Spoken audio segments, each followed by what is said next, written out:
Olá, você ligado no Notícias Agrícolas, eu sou o Guilherme Dorigatti, nós damos sequência à nossa programação, dessa vez para falar sobre o mercado do milho. Vamos acompanhar como é que estão as perspectivas para essa próxima segunda safra, como é que está o desenvolvimento das lavouras até esse momento e como é que essas perspectivas de redução na produção podem impactar no mercado daqui para frente.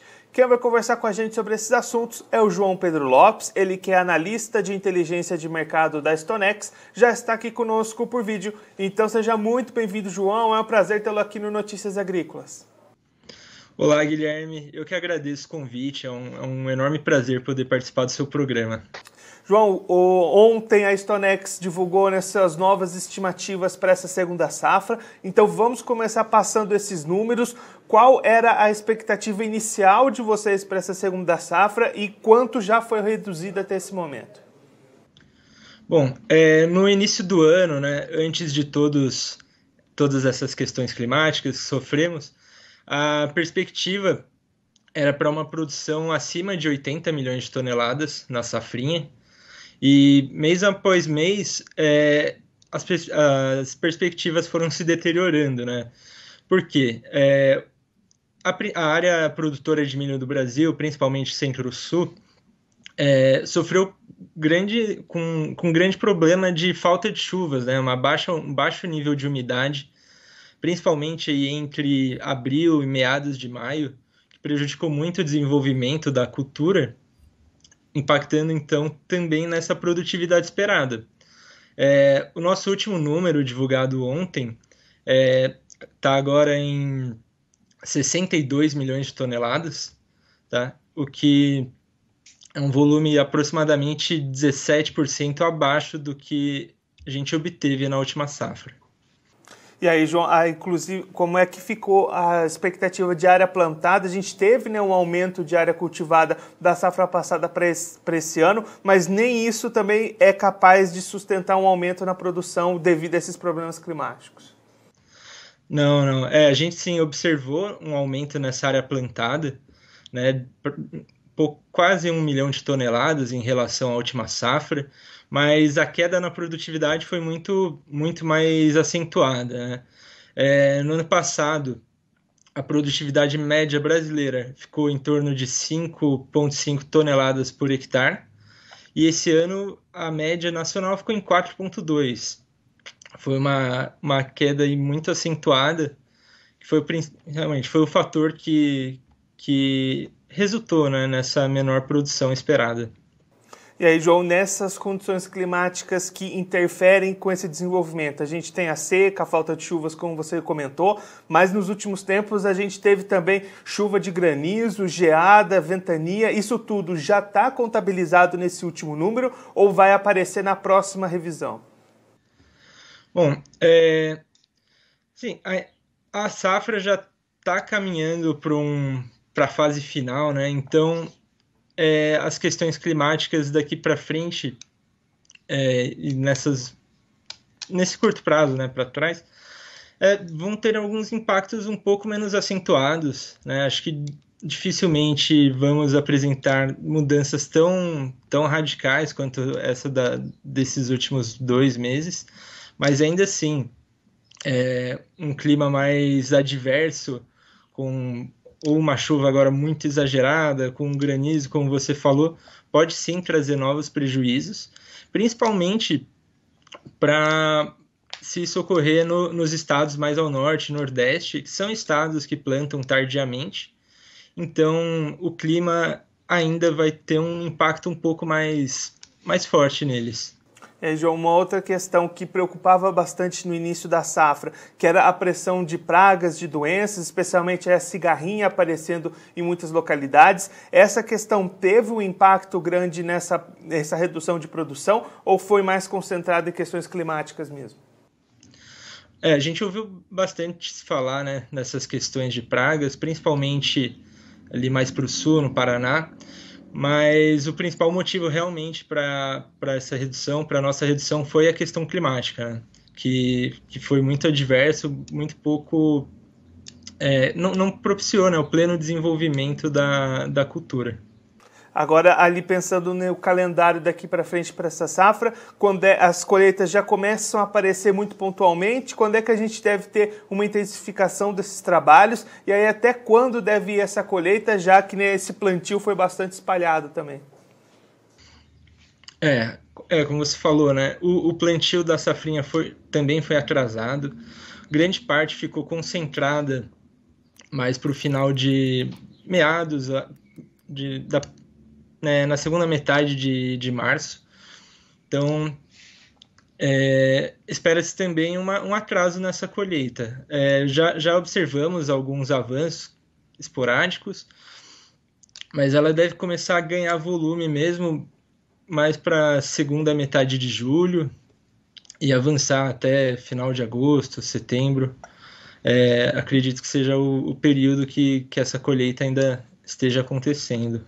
Agora, João, entrando para o lado do mercado, como é que essa redução tão grande de produção, né, de 80 milhões caindo para 62 milhões de toneladas, como é que isso pode impactar no mercado? É volume suficiente para atender a demanda? A gente deve ter problema de abastecimento? Qual que é a visão de você para esse cenário daqui para frente? Bom, apesar dos elevados preços que a gente tem observado do milho, a demanda doméstica ela segue bem fortalecida. Tá? E mesmo com essa forte queda na disponibilidade do milho brasileiro, trouxemos uma pequena redução só na demanda doméstica para 71 milhões e meio de toneladas. A nossa última era 72 milhões, então não mudou muito. E ainda assim seria um recorde, né? Mesmo com essa pequena redução.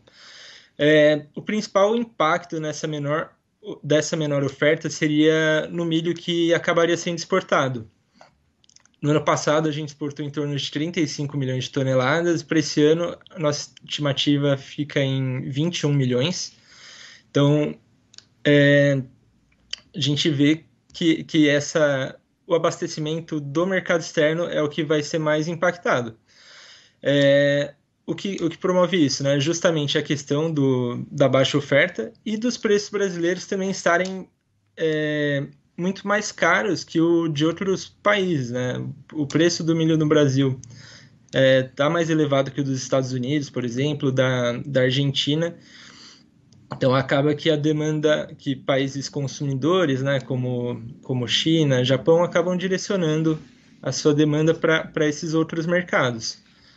E mesmo na questão brasileira, no consumo brasileiro, a gente espera também um aumento da importação para 2 milhões e meio de toneladas, que ainda assim é muito baixo comparado ao total que a gente consome, mas uma outra alternativa que o consumidor tá buscando. E aí, João, então, diante desse cenário, né, de menos produção, de demanda ainda aquecida, como você comentou, a gente pode esperar, então, um novo cenário de mais valorizações para esses preços do milho aqui no Brasil? Eu acredito que podemos esperar isso, sim. Ao contrário de anos anteriores, né, 2018, 2017, em que, com a colheita da safrinha, você tinha um aumento muito grande na disponibilidade e uma pressão sobre os preços, né, algo que era muito claro de se ver, desde 2020, e esse ano pode ser que se repita, então, 2020, esse movimento não aconteceu. Mesmo com a colheita da safrinha, o preço continuou subindo em um ritmo bem forte, e, como eu falei, isso pode se repetir esse ano, tá? Porque além dessa menor oferta, dessa demanda ainda fortalecida, demanda doméstica fortalecida, algo que tem mudado também é o ritmo da comercialização. Então, cada vez mais o produtor está antecipando suas vendas. A Stonex estima que para a safrinha que vai ser colhida agora, já tenha sido 60% negociada. Então, mesmo com a colheita, não é todo o milho que realmente está disponível para negociação. O que limita essa possível pressão nos preços. E aí, João, A gente, né, apontou aqui, então, essa valorização dos preços, esse milho já vendido bastante, né, 60% negociado. Na sua visão, na visão da consultoria, esse cenário de preços positivos para o milho, essa grande valorização dos preços, pode ajudar a compensar essas perdas de produtividade e o produtor ainda ter um ano positivo, ainda ter um ano rentável? O que favorece muito a rentabilidade do produtor brasileiro é justamente essa produção conjunta, né, da soja e do milho. Ele, principalmente no Centro-Oeste, tem essa produção de soja primeiro, seguida pelo milho safrinha. Então, a safra de soja foi muito boa, né, no Brasil. Poderia ter sido melhor se não fosse o clima, mas ainda assim foi muito boa. Os preços também estavam muito bons. Então ele já obteve boas receitas, né, de modo geral. E mesmo e agora com esse milho com uma menor produção, o preço vai sim compensar, mas acredito que o que realmente ainda mantenha um cenário um pouco mais favorável para o produtor foi realmente a safra da soja. Agora, tiveram sim produções impactadas, mas temos produtores que conseguiram apresentar um volume bastante alto, né? Então é difícil falar um cenário geral, porque é algo muito específico. Teve produtor que foi mais ou menos impactado, mas de modo geral a produção o cenário é sim positivo para o produtor. João, só para a gente encerrar, olhando para o outro lado, né, da cadeia, o produtor que consome esse milho aqui no país, o produtor aí de proteínas, né, de frango, suínos, leite, esse produtor que precisa pagar esse milho tão caro, ele tem alternativas nesse momento? Você comentou aí a importação nesse momento vale a pena para esse produtor que precisa do milho aqui no país? Então, o produtor de proteínas, né, ele está numa situação realmente bastante complicada, porque nos últimos meses teve sim um aumento do preço dos animais, um aumento do preço da carne, mas ela não acompanhou esse aumento dos custos com a ração, né, tanto milho quanto soja. Então a margem dele já está mais apertada. Como alternativa, eu não enxergo nenhuma solução muito diferente, porque falam muito do uso de, por exemplo, do trigo ou outros cereais de inverno na substituição do milho, mas ainda é uma produção muito baixa, que não teria capacidade de solucionar, né, essa menor oferta do milho. E em relação à importação, a principal alternativa ainda é no Mercosul, né, trazendo esse milho da Argentina, do Paraguai, para conseguir suprir alguma demanda mais localizada, mas ainda assim trazer esse milho de outros lugares, como Estados Unidos, Ucrânia, é uma operação muito cara e acaba ainda assim tornando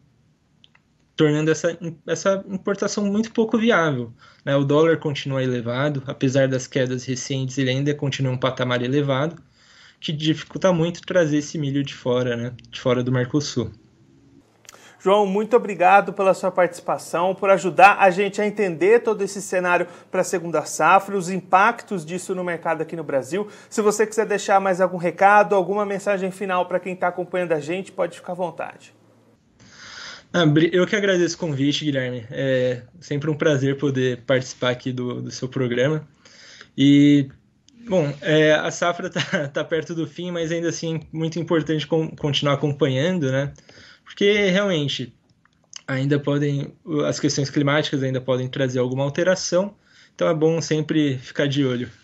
João, mais uma vez, muito obrigado. A gente deixa aqui o convite para você voltar mais vezes, a gente seguir acompanhando todas as atualizações e os impactos disso tudo no mercado. Muito obrigado.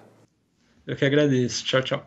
Esse, o João Pedro Lopes, ele que é analista de inteligência de mercado da StoneX, conversou com a gente para contar um pouquinho o que a consultoria está esperando para essa segunda safra de milho aqui no Brasil e como é que isso pode impactar no mercado do cereal daqui para frente no país. O João destacando que no início do ano, antes dos problemas climáticos acontecerem de maneira mais drástica nas lavouras. A expectativa era de uma produção de 80 milhões de toneladas.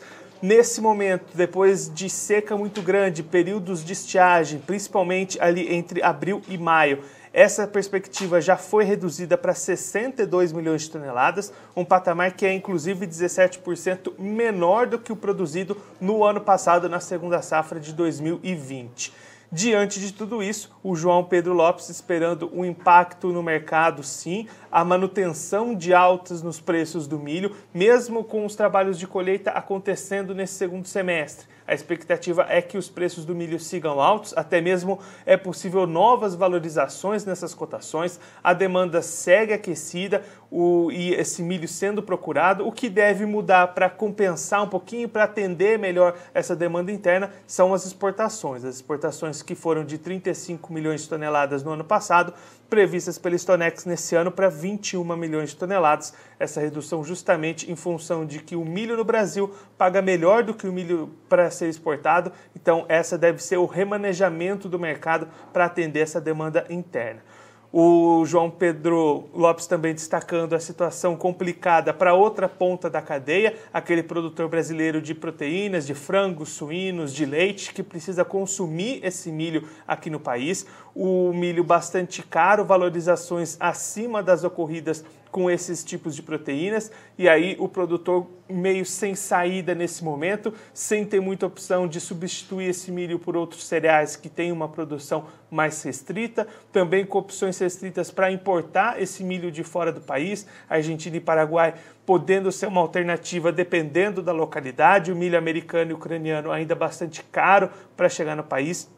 Então, uma situação complicada de um lado da cadeia, mas ainda bastante favorável para o produtor de milho, que mesmo com essa queda de produção, deve ter um ano rentável em função dessa valorização dos preços. Bom, eu fico por aqui, mas você que está acompanhando a gente pelo YouTube, aproveite para se inscrever no nosso canal, deixar o like no vídeo e também clicar no sininho que está aparecendo aqui embaixo para ativar as notificações e ficar por dentro de todas as novidades do Notícias Agrícolas. Por lá você também pode mandar a sua mensagem, a sua pergunta, o seu comentário para interagir com a gente aqui ao vivo, como fez a Dalva Maria Fátima de Melo, mandando seu bom dia, também o Luiz de Bezon, também mandando seu bom dia aqui para a gente ao vivo pelo YouTube. Também siga a gente nas outras redes sociais, no Instagram, no Facebook e no Twitter. Eu fico por aqui, mas a nossa programação continua, então fique ligado no Notícias Agrícolas.